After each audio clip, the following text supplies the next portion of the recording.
Tirupati rural మండలం తనపల్లిలో రొమ్ముల Rajesh foundation ఆధ్వర్యంలో చలివేంద్రం ఏర్పాటు చేశారు. అయితే ఈ చలివేంద్రాన్ని ఫౌండేషన్ వ్యవస్థాపకుడు రొమ్ముల రాజేష్ ప్రారంభించారు. పెరుగుతున్న ఎండల దృష్ట్యా ప్రజలు భక్తుల దాహం తీర్చేందుకు శుద్ధి చేసిన మంచినీరు, మజ్జిగతో పాటు కూల్ డ్రింక్స్, ఐస్ క్రీంలను ఉచితంగా పంపిణీ చేస్తున్నారు.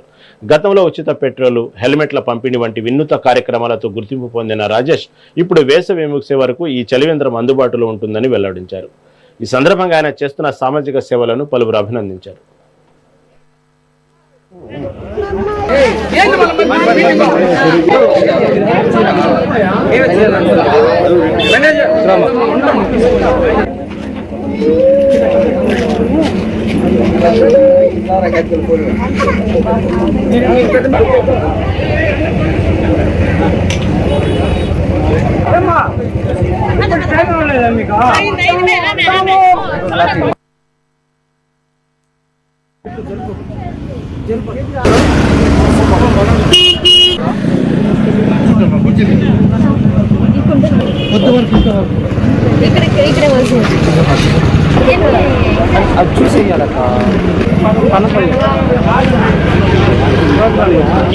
ఏదైతే ఈ చలివేంద్రాలు 2 లక్షల బాటల పంపిణీ ఏదైతే ఉందో గొప్పగా ఈ రోజు కార్యక్రమం మొదలు పెట్టాం.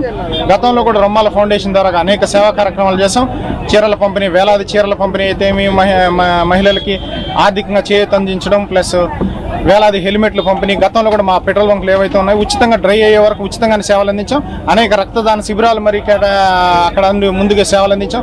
ఈరోజు కూడా ఈ వేసవి నుంచి సమ్మర్లు ఏదైతే ఉందో దీనిలో భాగంగా మా బాటిలింగ్ యూనిట్లు ఏవైతే ఉన్నాయో దాని ద్వారా అనేక ప్రాంతాల్లో ఉచితంగా వాటర్ బాటిల్ సప్లై చేపట్టాం. ఈరోజు ఈ రోడ్లో సంబంధించి ఈ గొప్ప కార్యక్రమం తీర్చిదిద్దాం. 2 లక్షల బాటిల్ మరియు మజ్జిగ ప్యాకెట్లు, ఐస్ క్రీంలు ఏదైతే ఉందో మా రొమ్మాల ఫౌండేషన్ తరఫున అనేక సంబంధించింది వేసవి తాపం నుంచి బయటపడడానికి ప్రజలకు అనేక ద్వారా మరియు ఈ ఏదైతే ఉందో ఈ రోడ్డు అత్యంత రద్దీ అయిన ప్రాంతం. దీంట్లో సేవలు అందిస్తే అత్యంత మంది ప్రజలకు చేరువవచ్చు. వాళ్ళ దగ్గరుండే మంచి సేవలు దగ్గరుండి చేయొచ్చు అనే భాగంలో ఈరోజు ఈ కార్యక్రమం ఇక్కడ గొప్పగా చేపట్టాం. మీ అందరూ చల్లని ఆశీస్సులు, దీవెనలతో ఎప్పుడు ఈ రొమ్మాల రాజేష్ రెడ్డి రొమ్మాల ఫౌండేషన్ ద్వారా మరింత ముందుకెళ్లాలని చల్లని మీ దీవెనలు ఉండాలని కోరుకుంటూ సెలవు తీసుకుంటాం.